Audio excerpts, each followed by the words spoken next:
Hi everyone and welcome to another episode of the Tenacious Tycoons with me, Sarah Flynn, and my great partner in crime, Lee Isles. So this week we are talking all things health under one of our core pillars, and the two main topics that we are going to be discussing today. The first one is the benefits of health to business and how those two things are linked and how they are conducive to one another.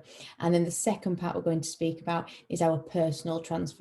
So we're going to be sharing with you the journeys that Lee and I have been on, huge transformations from a health perspective to get us to where we are today. We'll be sharing those tips.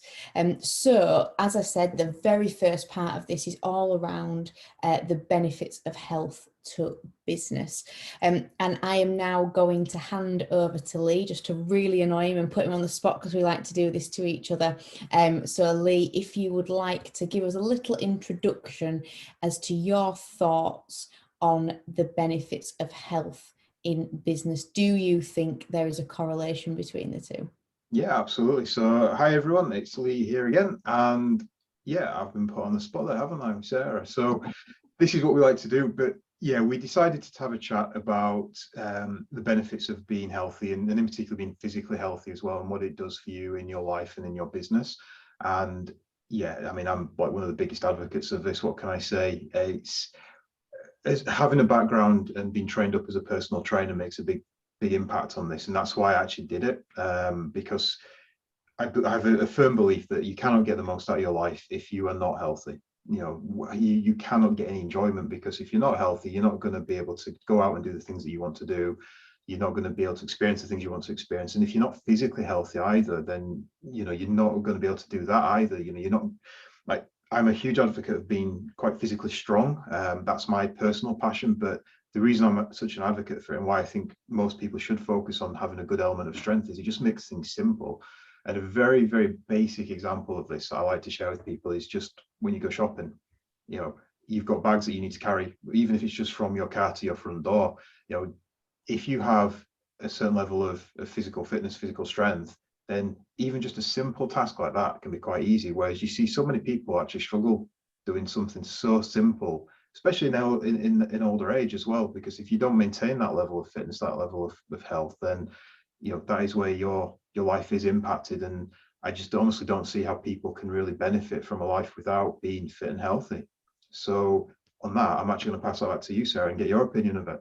Yeah, I think that's a really good point, because I too am a big advocate of physical health. But one of the reasons that I'm such a big advocate of physical health is because, for me, and I'm sure other people, and I imagine you, Lee, as well, will have experienced this, is that physical health to me then overlaps into your mental health. And I think it was a really interesting point that you brought up about strength specifically, because I have personally experienced times where I have not felt mentally, physically strong, as we all don't at times. But then I have sort of embarked on a process of trying to drag myself out of that. And one of the things that I have done regularly is gone to the gym and maybe lifted heavy weights, or done some really rigorous training that's made me feel strong. And the byproduct of that is then when I've come home, and I've rested, that makes me feel mentally strong again. So it's almost like one kind of carries over and overlaps into the other one, and it's no secret that people say that exercise is a great, cure of depression. And I think that is absolutely true. If you are feeling not very good in yourself, it's a proven fact that obviously exercise releases endorphins, and it gives you that feel good hormone that we all need and we all crave. And it's much better, though we don't want to admit it, than going to the pub and having a drink, which we all really like to do, which definitely temporarily makes you feel better, but it's not long and sustained.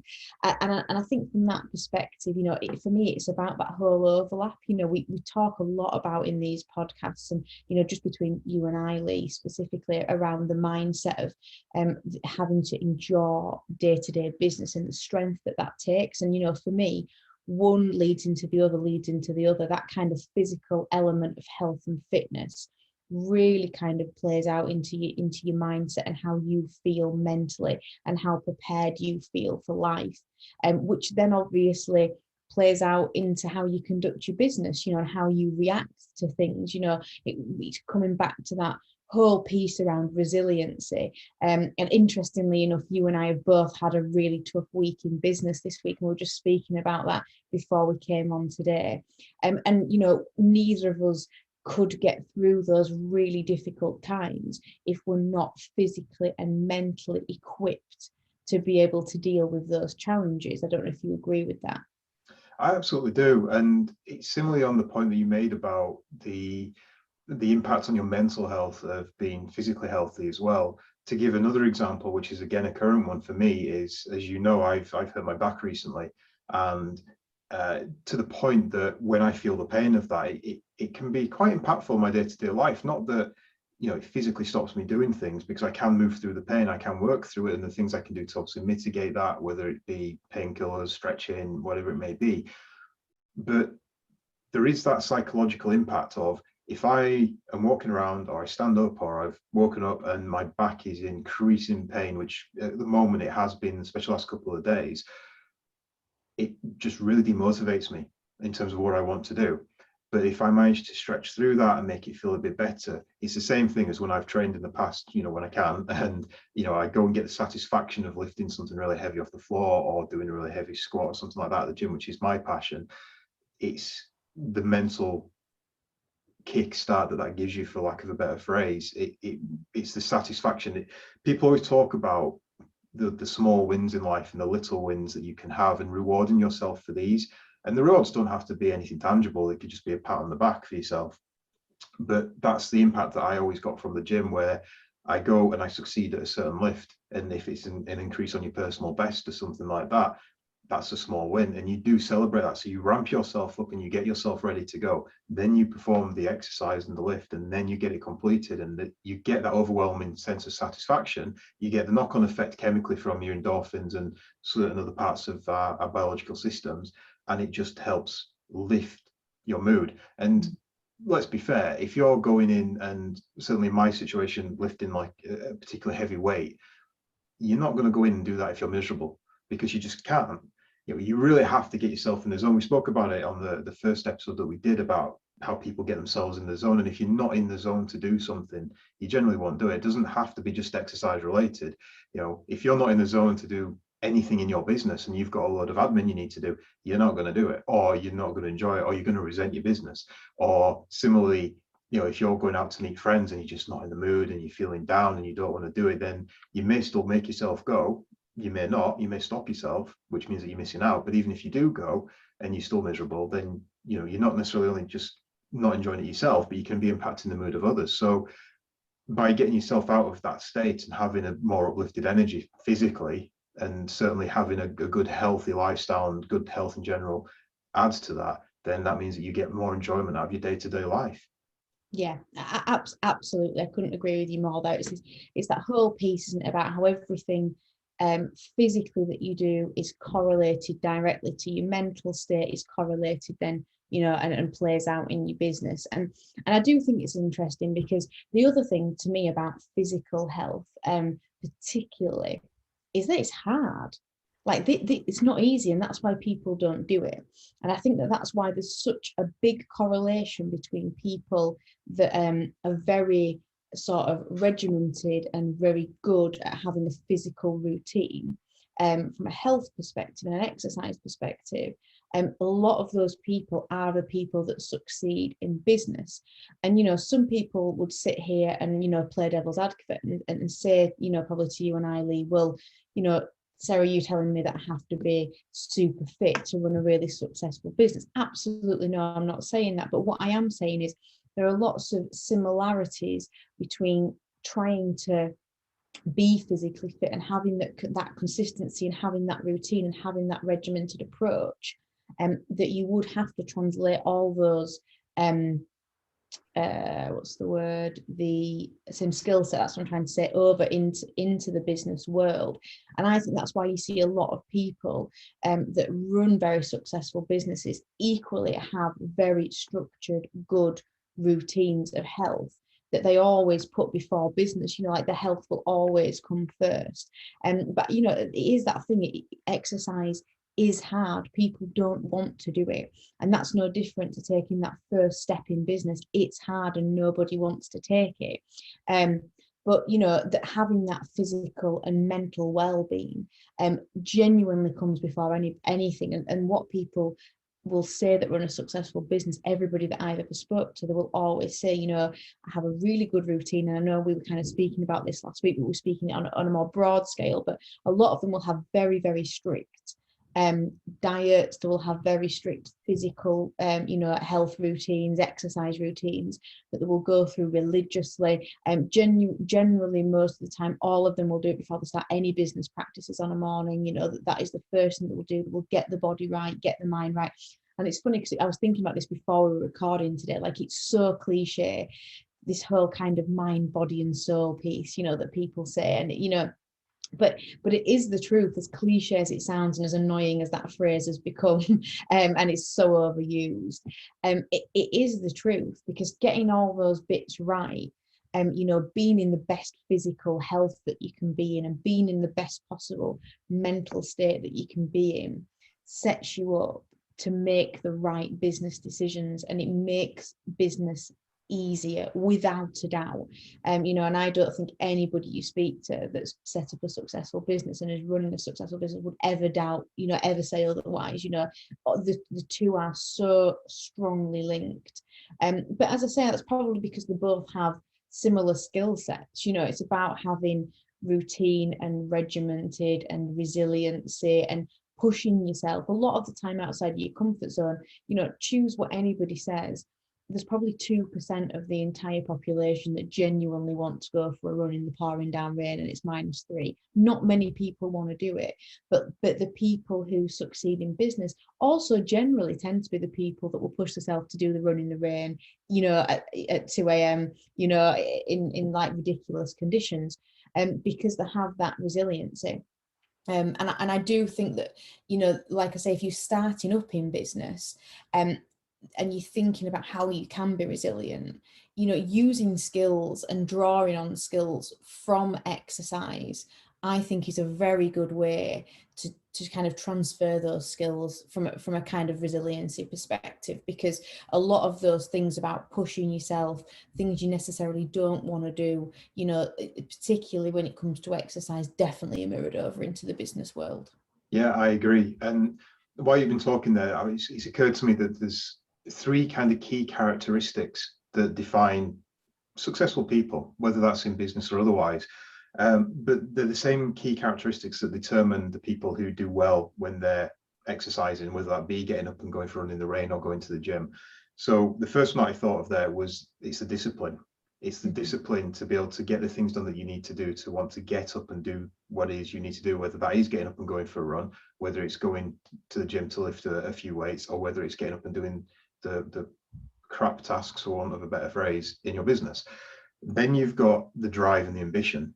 You have to have that if you want to be successful. You have to know where you're going and why, and that has to be persuasive enough to yourself that you want to do it. And it's exactly the same when you're exercising then. So if you have those transferable characteristics, you're going to have the same in your business.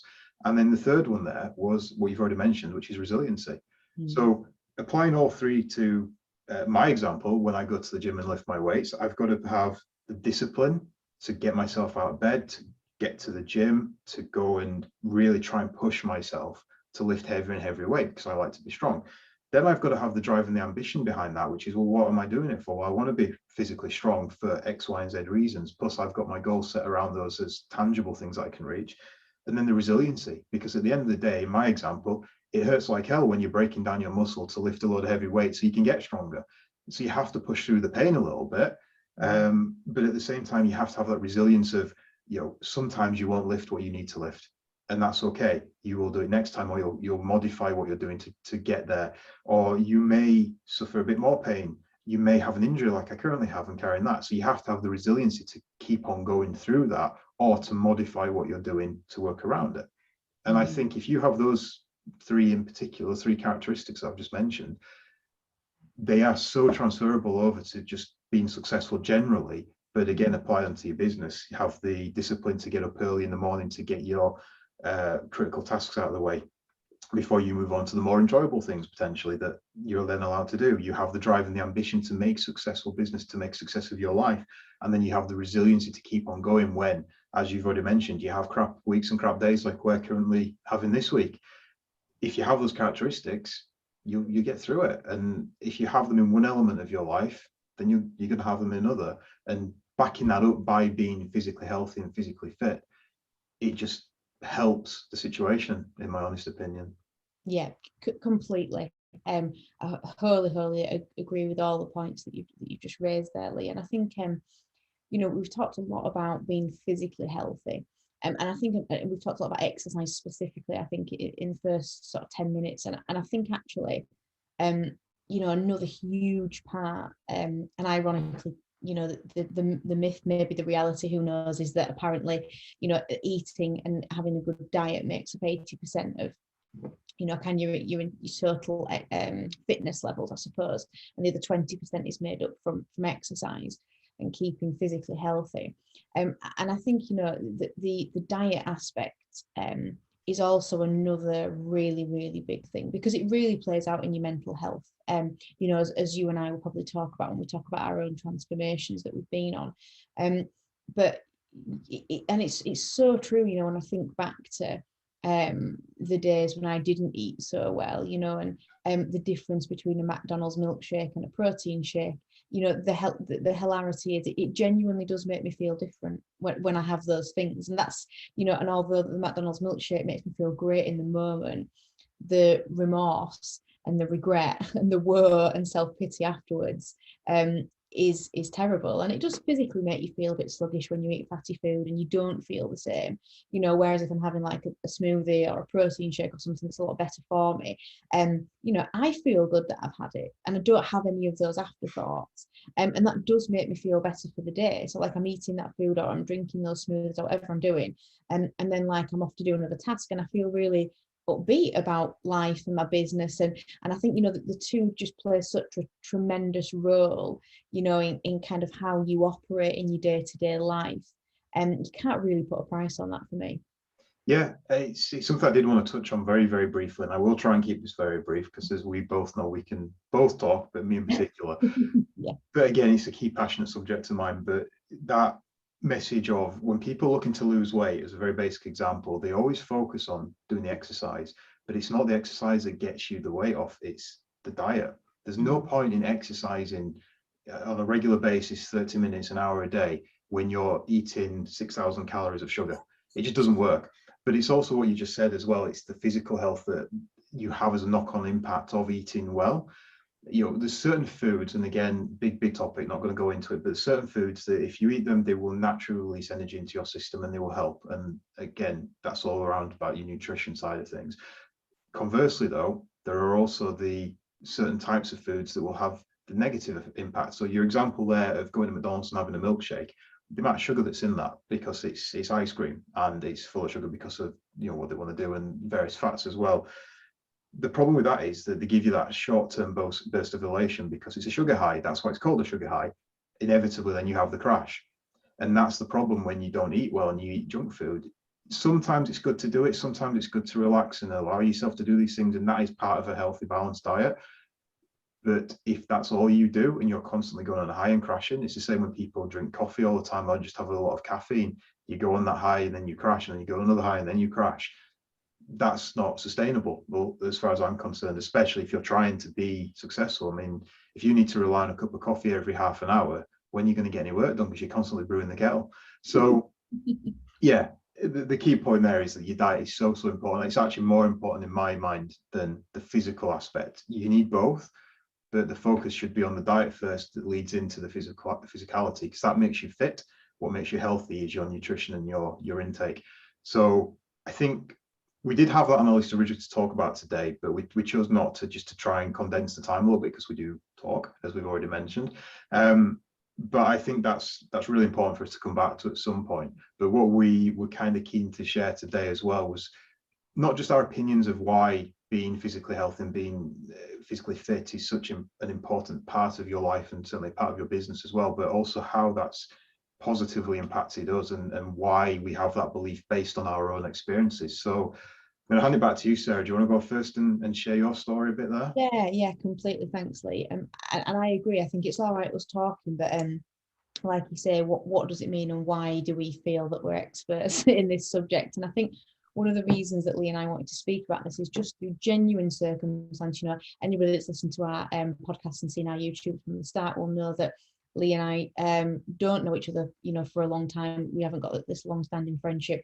We have come together through a network only in the last kind of 6 months, and you know, our friendship has blossomed, and we've decided to sort of go into this sort of imparting wisdom on the world together as the Tenacious Tycoons, and that's how we met. But when Lee and I first started talking, just by sheer coincidence, both of the things that we kind of accomplished at points in our life was undergoing huge physical transformations of our bodies. And when we were talking about it, we were both kind of then, and this is kind of how this whole subject came up, I suppose, we were then speaking about how that those physical transformations had kind of really helped us, we both felt, become more successful in life through the different life choices that we'd made through the transformations.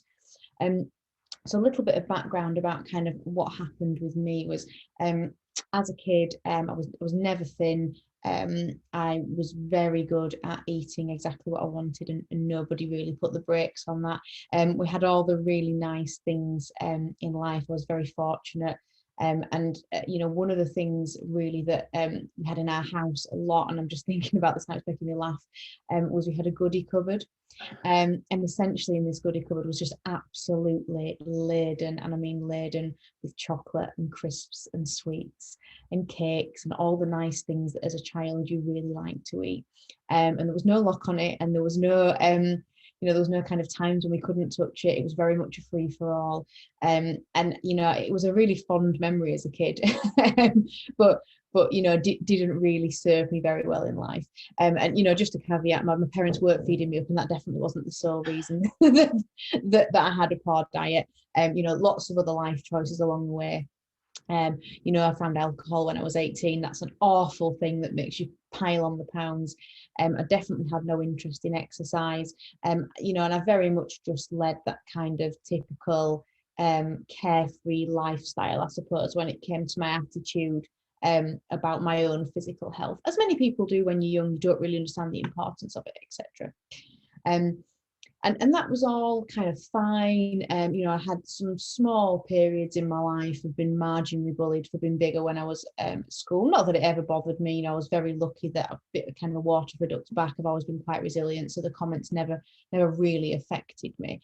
But I just reached a point when I was probably like 19, 20, when I just started to think, okay, I really don't like the way I look. I don't like the way I feel. Eating all this food and drinking all this alcohol, you know, not really looking after myself, is making me feel quite down, and I was getting quite depressed about it. And a little bit like Lee was saying, you know, it's kind of all those things, so like the sugar high, and then I was crashing all the time, so I was eating loads of rubbish. I was constantly hungover because I was out with my friends all the time, and everything was just having like a major impact, and it was starting to have a real major impact on me mentally as well.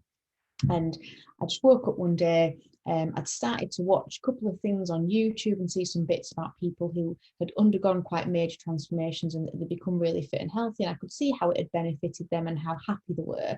And I thought, you know what, Sarah, you really need to do something about this. So I sat at my desk one day when I was working at Yorkshire Bank, and I just thought, you know what, enough is enough. And it was small steps for me in the start.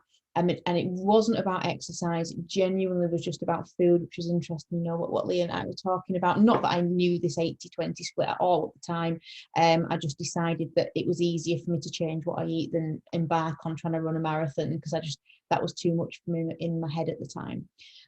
So I just literally started cutting some foods out. I didn't particularly calorie count or anything in the start. I just very simple, you know, sort of swapping awful junk food out for a bit of fruit here and there, and I did like a bit of a gradual process for the first year, and through kind of not too much effort on my part, I lost about a stone, and I thought, oh, that was quite good. That was a good year. It went well, you know. It just slowly, it was kind of materializing that I was feeling a bit better. And then after a year, I sort of thought, right, I want to take this a little bit more seriously. So I started doing some research about, kind of macros and understanding how to understand different food groups and what I should be eating and what I shouldn't be eating, and kind of put together myself a bit of a healthy eating plan, if you want to call it that. And I thought, right, now I understand what foods I'm going to eat and kind of how it should operate. I'm going to try and stick to this for another year. And I'm also going to incorporate a little bit of exercise. So I joined a gym, and just twice a week I went and I did a class. And another year passed and I lost another 2 stone. So I've now lost 3 stone. I thought, oh, this is quite good. Things are looking up. I'm looking at better. I'm definitely feeling a lot better in myself mentally. And then the final year, I thought, right, I just want to take this more seriously now, really, really seriously, and make a proper kind of habit and a lifestyle, and make a real lifestyle choice. And I really embarked on full transformation, as it were, in completely kind of changing my body shape. And I got a personal trainer, and I spent then the majority of kind of 2013 in the gym. Not that that's necessary, it was kind of what I chose to do. And I was exercising maybe like 7, 8, 9 hours a week quite regularly, doing walking everywhere. I walked to work, I walked back from work, you name it, any opportunity I had to walk, did the full shebang. And in the 3-year period, I ended up losing a total of 5.5 stone, which is a lot of weight to lose. And ironically, most people that knew me at school now, and still live in my hometown, have genuinely no idea who I am, which is quite funny. So I spend a lot of time explaining to people when I'm like, oh, hi, it's lovely to see you after all this time. And they're like, who are you? And I'm like, no, I'm still me. I've just lost a lot of weight. But on a really serious note, what that did for me was give me this renewed energy that I never had before. It gave me this like renewed lease of life, and quite, and I would say it's no coincidence that the very same time that all this was happening, suddenly I was doing really well in my new job at work. I got 2 promotions. I was more engaged. I was more alert. And I do completely attribute that natural transition of this transformation that I went through to those things, because mentally I was in a better state of mind. I wasn't eating all this rubbish that was, affecting my mind, affecting how I was thinking and feeling, and everything just felt lifted.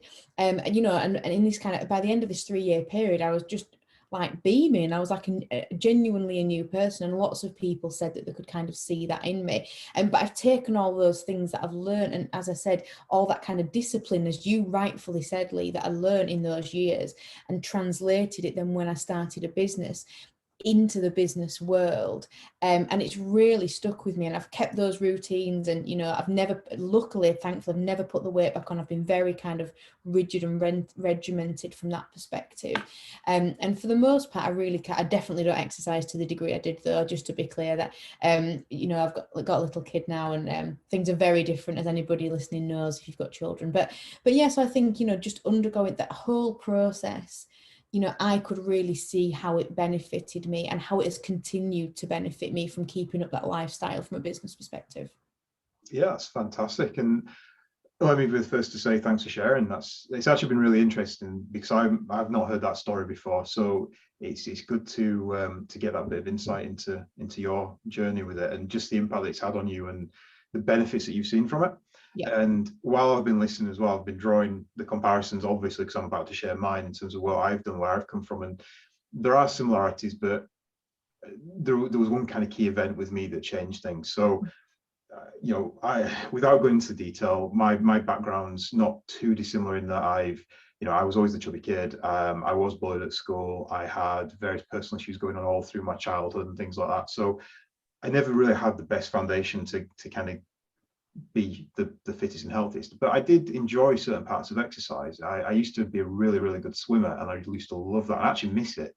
But then I became body conscious because of the weight that I started putting on as a teenager. And it was a similar thing where, again, there's no criticism and no judgment, but just simply the diet that I was on, because of what I was being fed by my mum at the time, because she didn't have the knowledge that, say, for instance, we have at this point in time, that's what's good for you, what's bad for you, and the restrictions and things like that. It was just too free, and it was too easy to put the weight on. And that's kind of what happened. And then just as kind of life progressed for me, I just gradually put more and more weight on, and I was suffering from depression, and depression just led me to comfort eat. And that is still a pattern I have at the moment. I do comfort eat still, and there's a lot of people that will do. And the message I want to share on that is it's absolutely fine to do that as long as you're not doing it to excess. I comfort eat, but it's not a bad thing anymore. It's something that I'm aware of, whereas previously I wasn't aware, and that's where the dangerous side of it came from. But then you couple that with the fact that I went down the same route. I started drinking, I started smoking, and all these things contribute to putting you weight on. But the real big transformation for me was I actually got really sick. I was really physically unhealthy and really physically unwell at a certain point in my life in my mid-20s. And that had two impacts on me. There was obviously the physical impact that it had on my situation at the time, and the medication that I ended up on, it actually stopped me drinking because it's a certain type of medication. And without boring people, it just meant that anything that contains carbonates, so anything that's fizzy, so pops, lager, that kind of thing, I could no longer drink it because it just tasted metallic and it was horrible. And it just naturally led me to say, well, I'm going to stop drinking, you know, the wine and the spirits and all the other stuff. I'd already stopped smoking at that point, so that was good. But prior to me being hospitalized, I'd actually gone through a period, probably about 6 months, where I was just constantly drinking, constantly smoking. I was like the most unhealthiest person you would have met at that point. And it showed. Now, I'm not sure whether or not that contributed to me being unwell. I'm sure it did, but it wasn't the underlying reason, luckily.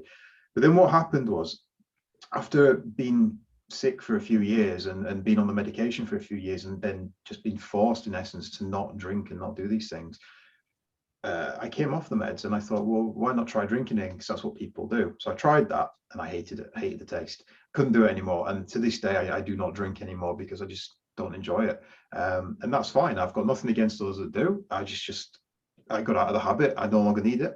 I'm happy with that. So that was one of the first things. But then when I came out of the hospital originally, I had a look at myself and I was like, I already know that I'm unhealthy. I knew that I was overweight.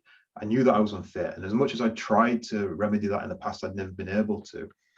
And I think I just had a word with myself at one point. I was like, I just need to do something. For me, it came at the end of a relationship that I was in, broke down. That had, again, a bad impact on my mental state at the time, unfortunately. And it was when I just kind of got all these things, I just said to myself, luckily, you just need to sort yourself out. And I did. So I found a few hobbies that I enjoyed. I used to dance when I was a teenager and I got back into that and I started loving that again. And that is the type of dancing I was doing, certainly was very intensive potentially with what I was doing. And that had a big impact. I started playing tennis again, which I absolutely love.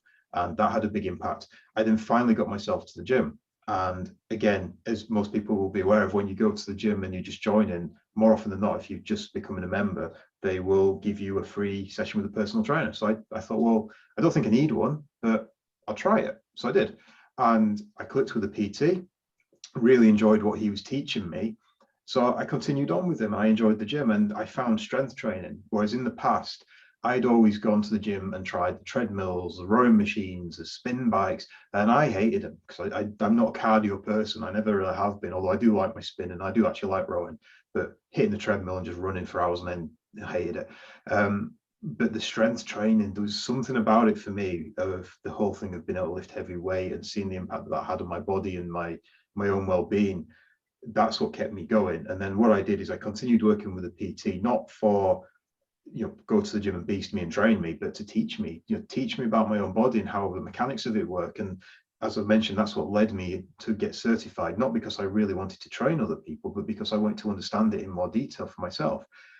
And I just gained a bit of an obsession around it. I was training every day. I was training a couple of hours every day. I was lifting a lot of weight, but it was, as I mentioned earlier, it's that satisfaction that came with it. I was lifting heavier and heavier and heavier weights and seeing what other people at the gym were lifting as well. And guys who were twice my size, and I was able to outlift them on a lot of the exercises. There's a big sense of ego in that, I'm not going to lie. And it wasn't something I walked around bragging about. And I've never been the biggest guy, and I never will, because I'm not interested in the aesthetics to that level. But to be able to know and go to the gym and see that I'm stronger than a lot of those people that were around me who looked ripped to hell and model type quality, and it's like, well, actually, yeah, but you can lift a quarter of what I can. There's something really satisfying to that. But then the knock-on effect from it is what it did to the rest of my life. I started eating healthier. I find that when I exercise more frequently, I do eat healthier, and then I lost the weight through it. And seeing the physical change in my body, even though I never got to be ripped, and I probably never will, because again, I just don't want to get to that level. It just had that positive switch in my brain where I was body conscious in the past, and as I got bigger and bigger, it fed into that, and I got more body conscious and uncomfortable to be able to take a top off when you got sunbathing or something daft like that, to then be able to say, well, actually no, I'm fit and healthy, and yeah, I don't have a perfect body, but at the end of the day, I am strong, I am fit, I am doing really well. I've got the discipline now to do this every day. I'm eating really well. I'm enjoying the foods that I'm eating, which are much healthier, and weaning myself off sugars and fizzy pops and all this kind of rubbish. And I think ultimately when I got to that point where I realized that I'd lost the body fat which I'd put on, and I think that's one of the key messages that I want to share, and I always will share, is don't focus on the weight, focus on the body fat. Because what actually happened with me is I dropped the body weight to a certain level, but because I then started putting the muscle on, I regained the body weight, but the body fat had gone. And that's the big difference. And it's a big shift in certain people's mindset when they don't necessarily see the correlation, because some people will start to train, they'll see the put weight on and they're thinking, well, why am I training? I'm putting weight on. But the weight you're putting on is muscle, which is good. So I digress. But getting to that point of seeing the results of this, I think is what triggered me to carry on doing what has led me to the point that we're at now, Sarah. So I've always had that business mind. If I wanted my own business, I always had that aspiration, but to get to that point, to really push myself and focus on my self-development, my personal development, to learn more about my body, my mind, how to run businesses, the different types of businesses, and then to get to this point that we're able to do something like this and share it, that's the result of getting into the physical exercise and the physical health. So that's the impact it had on me.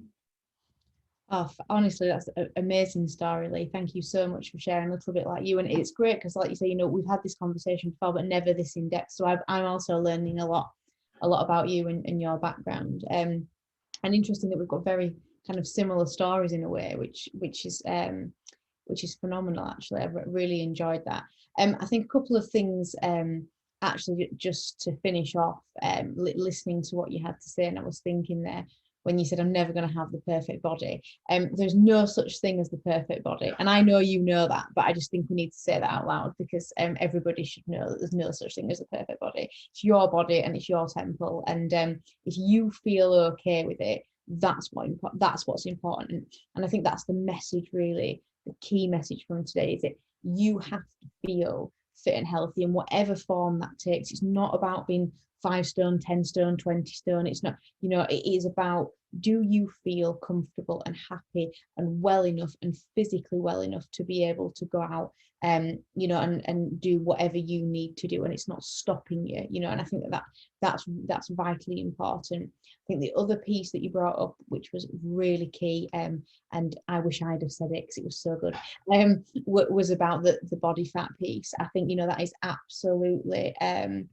honestly one of the biggest things I learned, and it took me ages to understand that, was I was focusing on the scales, and I went through that strange period, like you were saying, where I was losing weight, but when I was looking at the scales, sometimes there were weeks when I wasn't losing weight, and maybe months sometimes I didn't lose weight, and I was like, why? And I'd feel that frustration. It wasn't until I learned about this whole piece about body fat, and there's nothing more important in health than body fat. It is absolutely king. It overrules anything, forget the weight.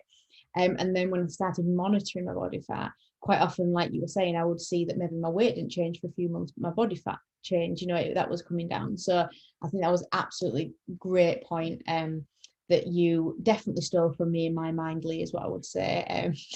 Mind reading now, that's the trick. Yeah, definitely. Cool. So I think we've done quite well today, Lee. I think we're just over 30 minutes looking at the clock. So I really hope that everybody has enjoyed listening today. A little bit different, and that's kind of what this is about. We're going to focus on these 4 key pillars, that we've kind of set under the Tenacious Tycoon brand. And it's just nice to be able to talk about sort of lots of varied topics, but ultimately how they all fit into being successful. And I've really enjoyed today, Lee. I'm sure you have as well. Any final thoughts for anybody before we leave? Just to echo what you said, really, like we set these core pillars up to underline and underpin really what leads to success in our opinions.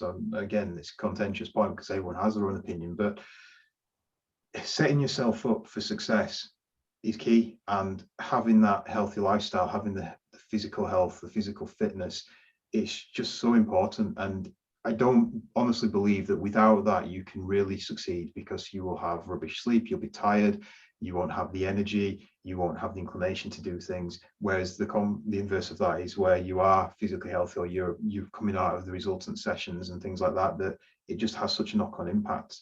And as I said, in my own journey, it getting to that point is what spurred me on to do more, which I always knew I wanted to do, but I never had the inclination to do it, or I doubted myself. It gave me that confidence to really push on, and that's the importance of it in my mind. So I think it's been a really good session. I think this is certainly just a start of more to come, frankly, because again, big topics and we can definitely talk around them. But I think it's been good for us to share. And like I said, thank you for sharing yours. And it's good to hear different people's stories and see the actual impact of how what we're talking about does actually make an impact to your own life and your own success. Yeah, absolutely. I couldn't agree with you more there, Lee. Right, well, thank you everybody for listening. If you have enjoyed today, please like and share and comment. We'd love to hear from you. Any questions, please come and knock on Lee and I's door. We are always available. We love hearing from people who are listening to us and watching us. So any feedback, any comments are always really welcome. So thanks again, guys. Take care. We'll speak to you soon. Yeah, thanks everyone. See you soon.